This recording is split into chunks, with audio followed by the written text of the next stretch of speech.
be really honest, Dave, the first thing that you think is, when it's international break, you think, please let me win the game leading up to international break. That's the first thing. People always have this misconception, don't they, that, it's a great time to get some work done. But ultimately, you can't do a lot because you haven't got most of your team. And of course, sometimes it's good for the manager to have a break from the players and the players from the manager. So, while you're away, going to Dublin and making sure that they haven't run out of Guinness, watch the football, we're busy making sure the lads are trained. So you'd always set training at a time that made it difficult for the player to get that 2 a.m. flight out of Dubai the night before that gets in Heathrow around 6. Pretty successful team and lots of international players, you could have potentially half of your squad away. So when you actually look at it, you might end up with 8 to 10 players. We've had players turning up Friday morning for training and that's it.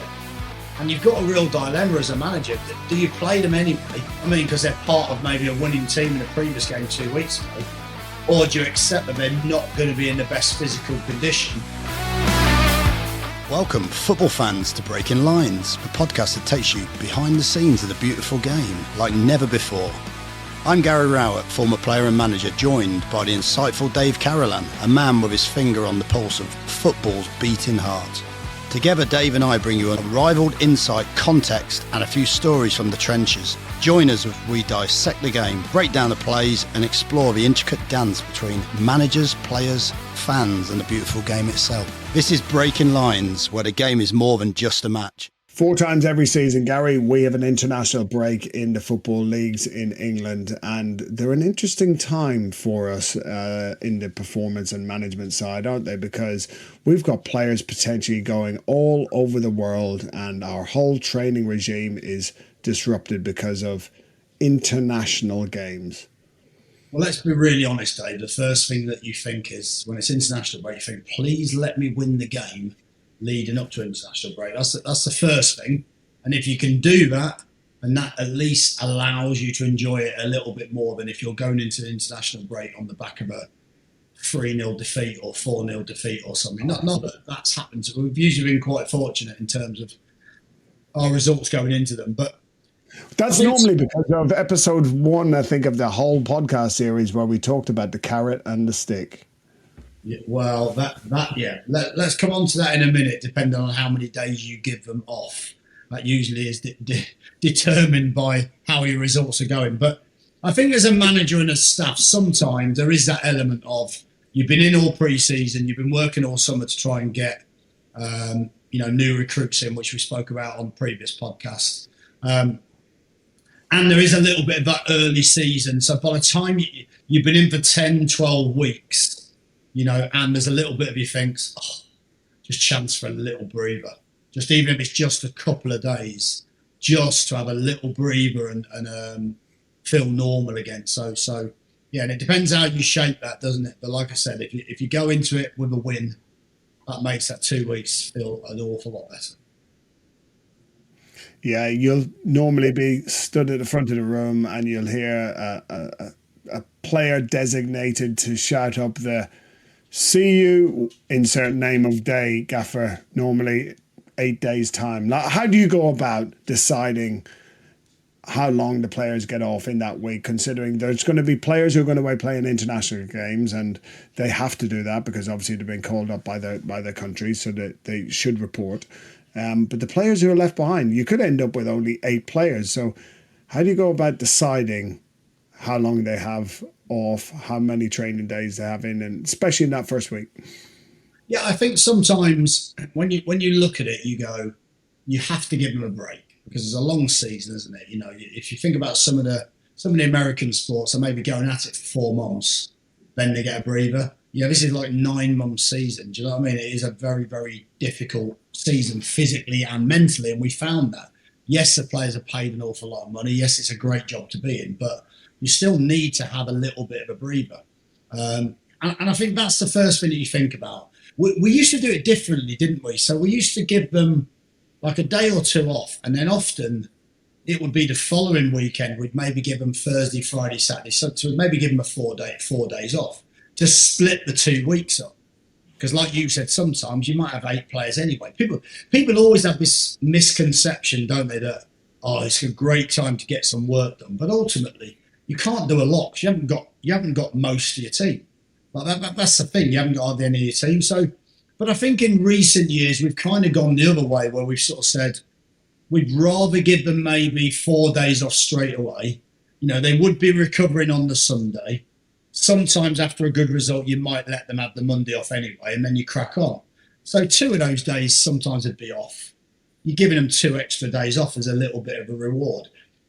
We've done it different ways, and actually it's been quite effective, where maybe 4 weeks leading up to the international break, you take a bit of a gamble. Often you can do this better mid-season, and you say, depending on how many games you win, will depend on how many days you get off. So it's almost performance-based. You know, you could sit there and say, okay, at this moment in time, you've got 2 days off. For every game you win, we'll give you an extra day off. So it does motivate the players. I'm not suggesting that that's going to suddenly be the difference, because we've also seen it where sometimes you put too much on a game. It's more about the performance rather than the outcome. And we know in psychological terms that doesn't always help the player, but there's nothing like a few extra days off to make a player run around a little bit more, is there? So we've done it in different ways, haven't we? Well, which way do you think's been most effective if you're going to give some time off? Which one did you prefer? Well, yeah, I think it always comes down to like how much we've had to put into some of those games, and as mentioned previously, how many players we're going to have left behind. So if you expect that most times, most squads are going to have potentially 2 or 3 players injured. And then if you're in a pretty successful team and lots of international players, you could have potentially half of your squad away. So when you actually look at it, you might end up with 8 to 10 players. Some of those may not have been playing an awful lot. Ideally, you'd look at potentially a game on a Thursday that was arranged as a kind of a reserve type fixture. You'd work with the under-21s.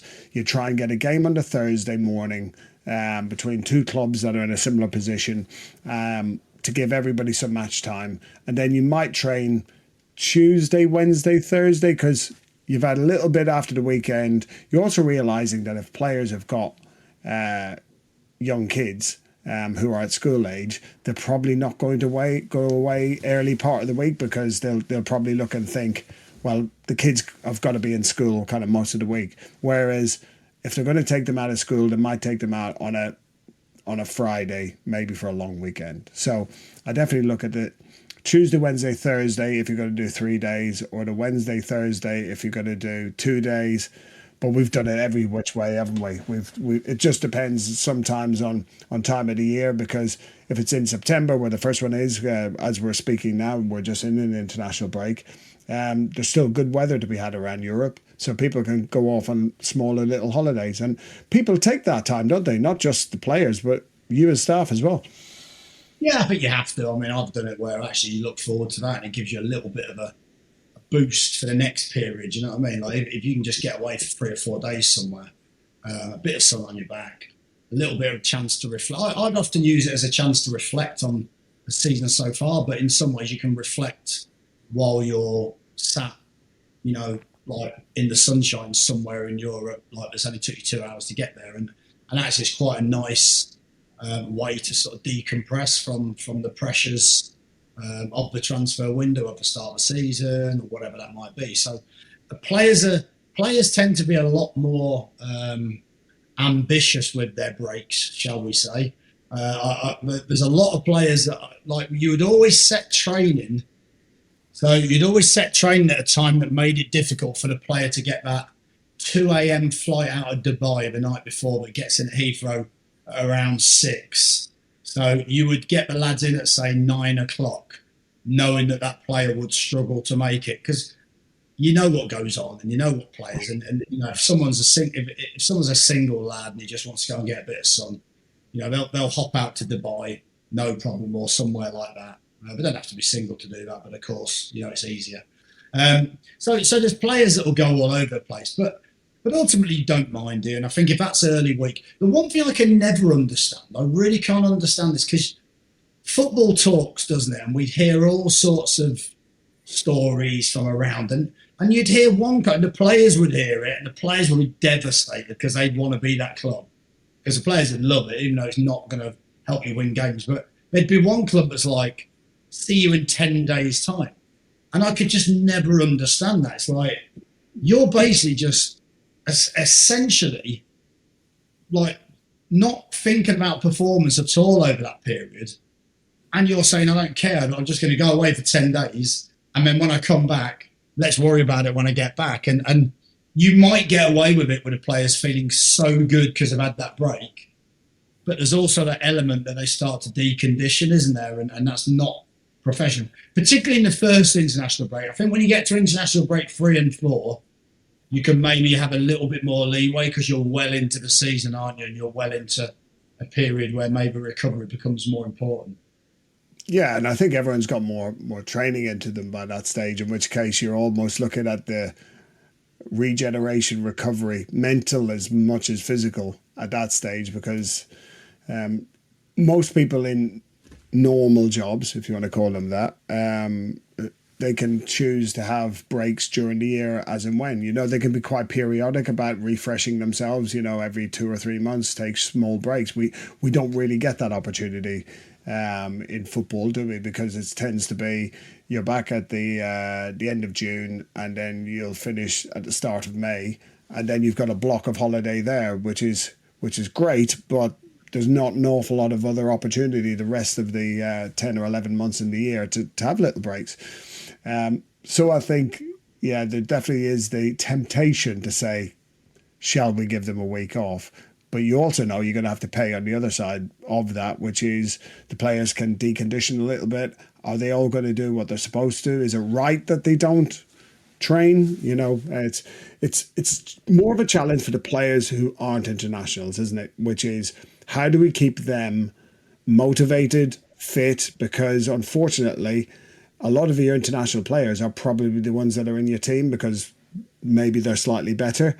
But the ones who are left behind, small groups, they feel they're potentially doing everything all the time anyway. So you're trying to balance their life with making sure that they're kept buoyant, but also doing some work. Yeah, and look, there's different opportunities for the international break, and you have to find those opportunities and find those positives, because it can be a long 2 weeks, can't it? It can be, you know, you're turned up every day with very few players. There's limited amounts that you can do. The players almost know that there's limited amounts you can do. The players are sort of, yes, you can work on individual development. You can bring some young players in and give them an opportunity to be part of the first team for a couple of weeks. But ultimately, you know, you've probably got 10 days to fill before the other players start to come back. You can't work on anything around the team, really, because we've had it before where you've got 8 players that started the previous game are not there. Yeah, and they're not there till the Thursday morning of the following week. So, and they've had different journeys back home. So you look at it and you go, you probably got the Thursday when everyone gets back where you can do a little bit of work, the Friday where you're match prepping anyway, depending on how it works. So ultimately, in that 14 days, you've got 2 days where you can work with your group. So it is very, very difficult. So I think there comes a point where actually, what else do you get out of it? You can have a breather. You can have a break. You know, everyone can have a little bit of time away from the training ground. You know, training ground staff can have a break. You know, because you've got all those people the same, haven't you? Like football's strange, isn't it? Because we'll have so many mates between us that are like, half term, I'm going away. Christmas, I've got friends who are going to Australia for Christmas. Obviously, you can't do those normal things within football. So you have to find those little moments where you can give them a bit of normality, you know, to keep them going during the season. So like you say, it doesn't always have to be the players. Sometimes it can be for staff too, you know. So I think that's important. But, you know, bringing young players into the group, that's an opportunity. We've seen that before where, you know, you can bring them up. You can maybe have the 23s training with a first team group to boost the numbers. And some of those can start to step out of the limelight and show what they're about. There's important opportunities in those international breaks as well. Yeah, so obviously with the ones who are staying behind, we're trying to train those, but the ones who go away, this can be a bit of a nightmare, can't it? Because as we've experienced in our many years together, we've had players going to all parts of the world. You've got players going to Australia, to different parts of Africa, to South America or the US, as well as all across Europe. And the travel, the distances that they have to go, the state they get back in, jet lag and dealing with all of that, how professional those clubs are. It's actually more of a challenge really dealing with the ones who aren't in the building because all of their experiences are so different. Yeah, we spent hours, haven't we, in my office going through, okay, so what's he done in training? I don't know because they haven't sent his data through, and then you've got another country that has sent it through straight away and you go, well, he's done absolutely nothing. He's had a week with the international team and he's done probably a quarter of what the lads that are in your group have done. And so you're balancing off all these things, aren't you? Or you've got a player that has got a slight injury. You don't want to pull them out like a lot of clubs do because that's not fair. The player wants to travel. You hope the club are sensible, or that the international team are sensible. And then you find out the player's played 90 minutes on that first game and you're sat there going, oh my God, what is going on? So there's all these challenges, aren't there? I've had some where I've chose to go and watch the game. So that was really interesting. So we had three, when we were at Derby, we had three of the lads were in the Republic squad. And I went out there to watch the game at the Aviva Stadium, to see how they're getting on and to show a little bit of, I'm really interested in how you guys are going. It just happened, I think they were playing Wales, so it was a really good game to go to. So I think there's different ways you can spend that week and spend that time and find it positively. But it is a challenge, isn't it? It's a real challenge. I mean, like you say, you will spend time monitoring what the players are doing. When are they back? It's often, okay, when are they coming back? I'm not sure yet. We've had players that were due back on a certain time, but actually haven't come back. Do you know what I mean? Like where some missing in action, the old classic. Or we had a few players that you might as well have wrote them off for the Saturday anyway. Yeah. Because if they had like a 9 or 10 hour flight, you just knew they weren't going to and they're getting straight in on the Thursday morning. We've had players turning up Friday morning for training and that's it. And you've got a real dilemma as a manager. Do you play them anyway? Do you know what I mean? Because they're part of maybe a winning team in a previous game 2 weeks ago. Or do you accept that they're not going to be in the best physical condition and maybe even at an injury risk? So do you then leave them? There's so many different challenges. Well, what about the opportunities from a physical perspective? So, you might have players that need to be topped up and really do some work in that period, but you might also have players with little niggles that maybe you could use that 2 weeks to give them a little bit of breather and be fit again. Yeah, certainly the first international break is perfect for that because you do have both cases. You've got lads who've trained particularly hard for the 6 weeks of pre-season. They've then gone into the start of the season, and as we know, in England they try and get in a lot of games in that first kind of month because obviously schools are off, so people can go and travel to games, and you get big crowds in, don't you? But you're literally going, first week of the season is a double game week, then you have a single, then another double, then another single. So pretty quickly you've got 6 games into you in 4 weeks. And on the back of all of the games and training pre-season, yeah, some players genuinely at that stage, you're trying to allow them to recover from that. If they're in your starting team and they're playing every minute of every game, they do need some time to recover. The other ones, yeah, we're trying to get a bounce game, a kind of friendly game in during that week to try and top their minutes up. We're all about minutes in the legs or minutes in the tank, whatever it is, you're putting the minutes in, we need them in there. So yeah, certainly we're trying to get a game in if we can. And of course, sometimes it's good for the manager to have a break from the players and the players from the manager. So, while you're away, going to Dublin and making sure that they haven't run out of Guinness. Sorry, watch the football. We're busy making sure the lads are trained. And sometimes you do get that different feeling when the manager's not there, when he's off doing stuff, because the players, of course, it's like when you've got a substitute teacher at school, isn't it? You know, you can just relax a little bit. We get the work done. We still get it done well, but there's obviously a slight difference in ambience.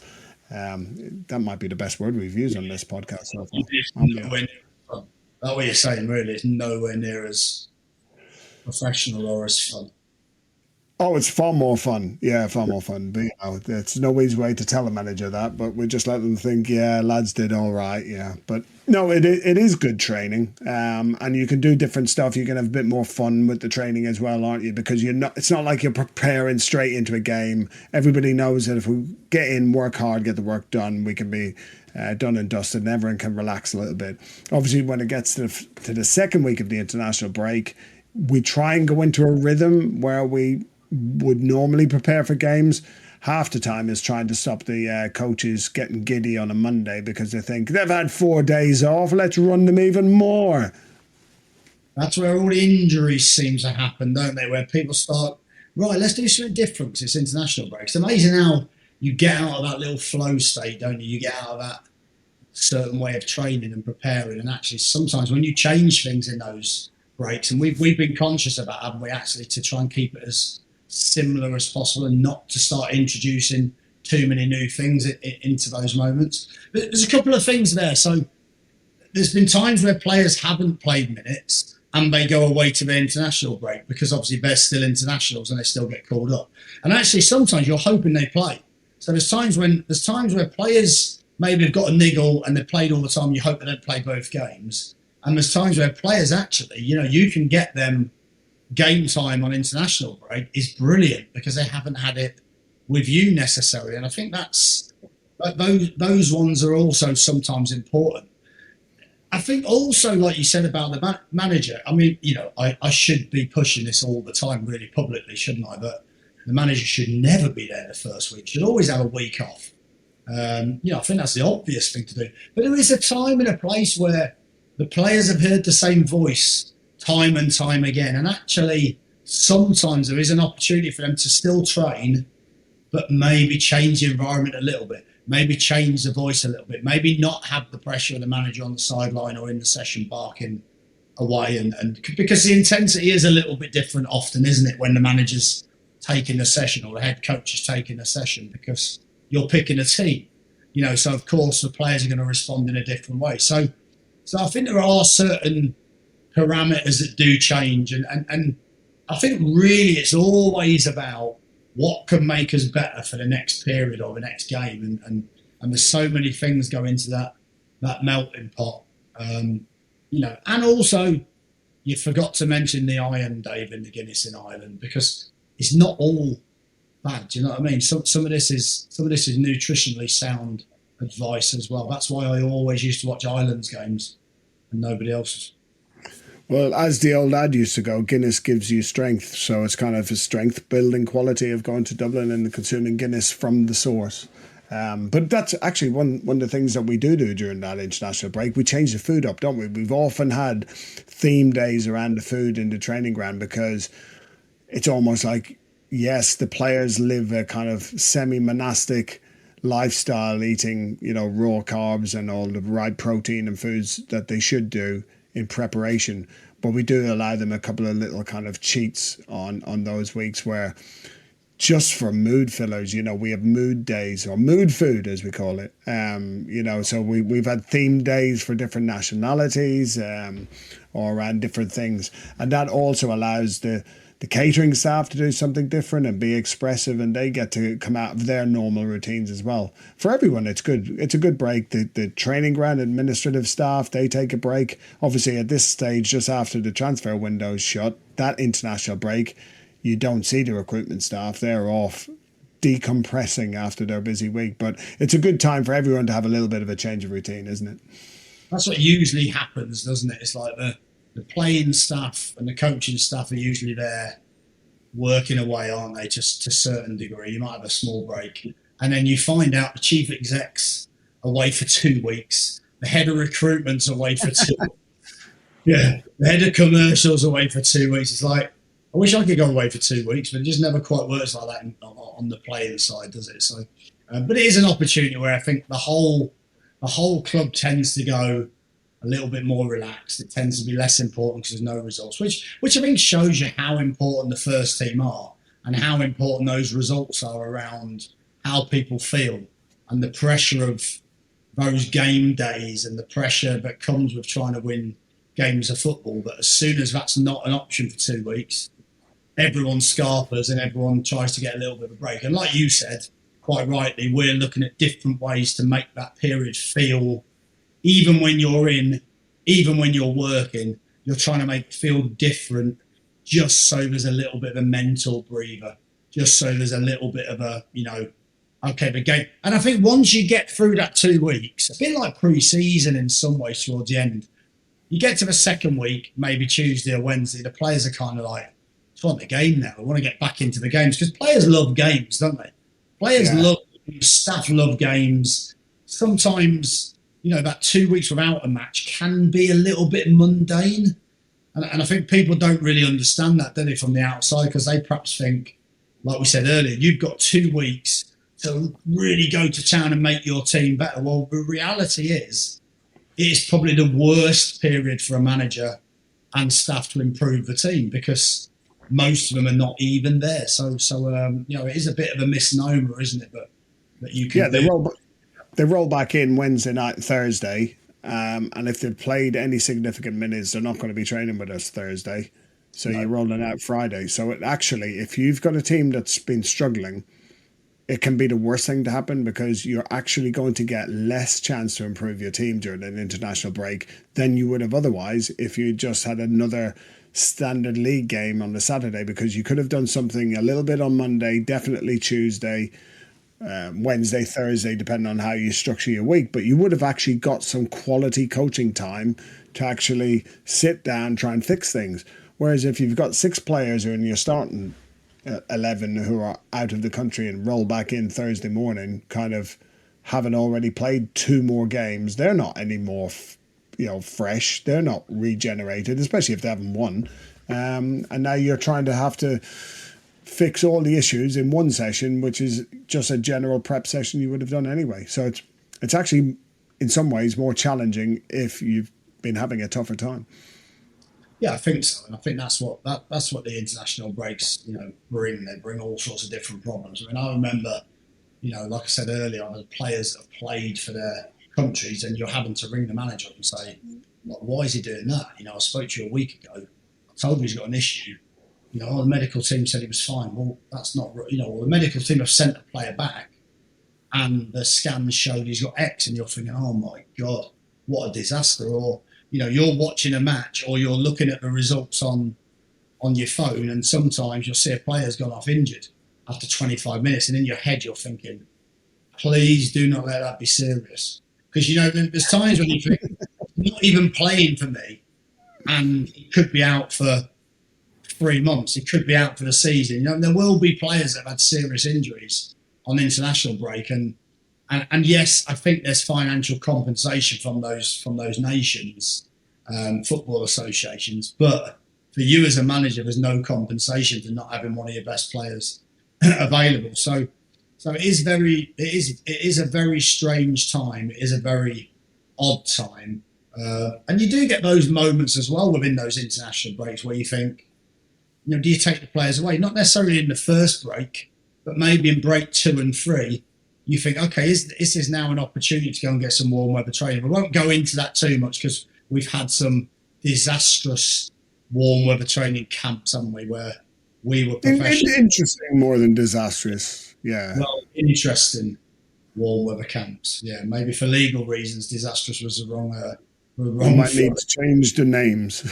Yes, I won't follow that up with any stories, but there's definitely some in there. So yeah, what's it like dealing with those international managers?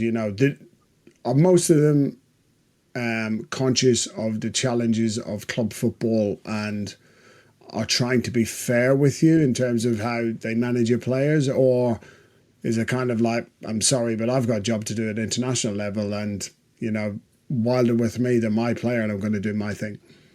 a little bit of both, Dave, if I'm being honest. I think, most managers are fine and most understand. Most have been in your position, so they understand. But most of them are trying to win their games. So there becomes a point where any manager has to say, I'm going to have to be a bit selfish.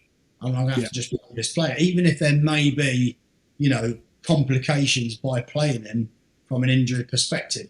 I think most are reasonably fair.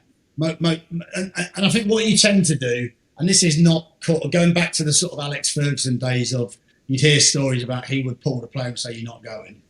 If you had any sort of a niggle, or you're not going because it's just a friendly, his main players. Obviously, you wouldn't go quite that far because you haven't got quite the same power or the same pull. But occasionally you would speak to that player before he went and say, look, you need to let them know the issue. You need to let them know you've not been training. You need to make sure that they're fully aware of the situation. You need to be strong enough to pull yourself out if that's the case. Some players will do that, some players won't. Some players will turn up and just do what they're told. And I think that's the challenge really of trusting a player or hoping that the player does the right thing. It's often a player wants to play for their country. Well, most players want to play for their country. So if they get a chance to put the cap, and they've got a slight injury, they're going to take the cap and hope they can get through. We've dealt with loads of players before. It's like, I thought I could get through it. How many times have we heard that? I thought I could get through it. I was injured. I didn't say anything. I didn't want to alert you to it. I thought I could get through it. And often you're then picking the pieces up after that international break, So, and like we spoke about before, some of those training sessions can be really sporadic. Often the international camps, they don't do hardly anything, do they? They won't train hard. And you understand why. But so a player could come back, no game time, and hardly done anything for 2 weeks, and actually be deconditioned. Yeah, we've seen some international teams that are frankly scared of doing anything with the players outside of the bare minimum to prepare their team for whatever game. They're literally hoping that you've conditioned the players well enough because they're just scared of injuring players by doing too much. If it's in the game, okay, fair enough, it's in the game. They just don't want to get caught out for an injury that happens in training. And therefore they kind of protect themselves from that. And we've seen in the past where there's been club v country kind of wars around, what kind of training a team did with the player who was sent.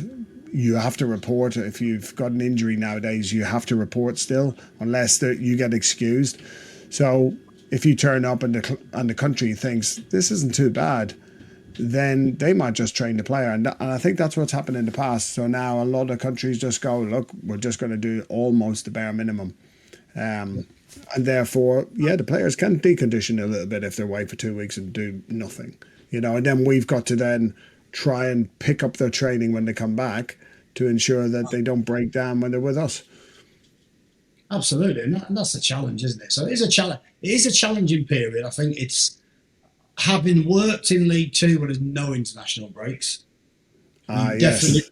you would definitely rather them. So I can tell you now from experience, a whole season with 0 breaks and game every weekend and game in midweeks for the additional cups.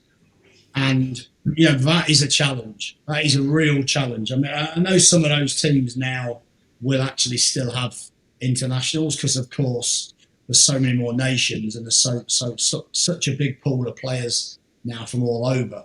You're seeing like a non-league player getting called up for a country. Do you know what I mean? That's how far down it goes. But often you wouldn't get those games called off because I think you've got to have something like 3 or more players being called up, and most clubs in that level wouldn't qualify. So that is a long season, I've got to say. It makes it very easy and very simple. You don't have some of these problems, but there are times when you think, you get a game called off in League Two and that game's called off 2 or 3 days in advance. That is actually a nice feeling because you can almost have a little mini international break yourself, give them the weekend off and maybe a day either side, and do it that way. So it's a real challenge. I think people don't realise. No one has sympathy really for the modern day footballer, do they? Because compared to a normal job, what have you got to complain about? And I understand that. When you're training virtually every day for 9 months, there does come a point where you think, I just want a little breather. I just want to take myself away for 3 or 4 days and feel normal. So, and one thing I found as a manager, those periods were invaluable to review. I mentioned it earlier, to review and to look at, okay, the first 4 or 5 games, what have we done well? What do we need to improve? How do we need to shape the training, or what do we need to do in the games from a stylistic point of view to actually, let's say, you've been conceding goals or conceding chances. Suddenly you get a chance to look and go, okay, do we need to shore up a little bit? Are we attacking with too many numbers, or vice versa? Are we not creating enough in attack? And therefore, because you've got a little bit of time to sit back and think, rather than in the midst of a season where it's game, problem, and you've got to solve everything on the go. Sometimes it gives you the chance just to review your practices, and I'm sure you'd use it exactly the same way.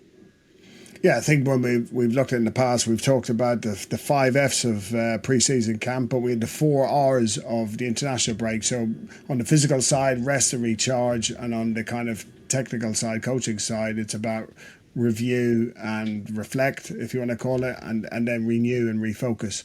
So yeah, there's about 12 hours there in total. But, You've done a million hours there. That was brilliant. Million hours. Not like us to overemphasize it either, is it? But you're 100% right. I had 7 years in League One with Colchester with no international breaks, and I remember the first one we got at Birmingham when I joined you there. It was like I didn't know what to do with myself for like 3 days. It was like, I'm not at training for 3 days. Like, what's this all about? Because we never had the options of giving time off in League One, because, as you say, you had the normal cups that most of the Championship and Premier League teams would be in, but then you had the Johnson Paint Trophy or Bristol Motors Trophy, whatever name it has now for League One and League Two, which meant you had another series of group games, and they were always sandwiched into those periods as well.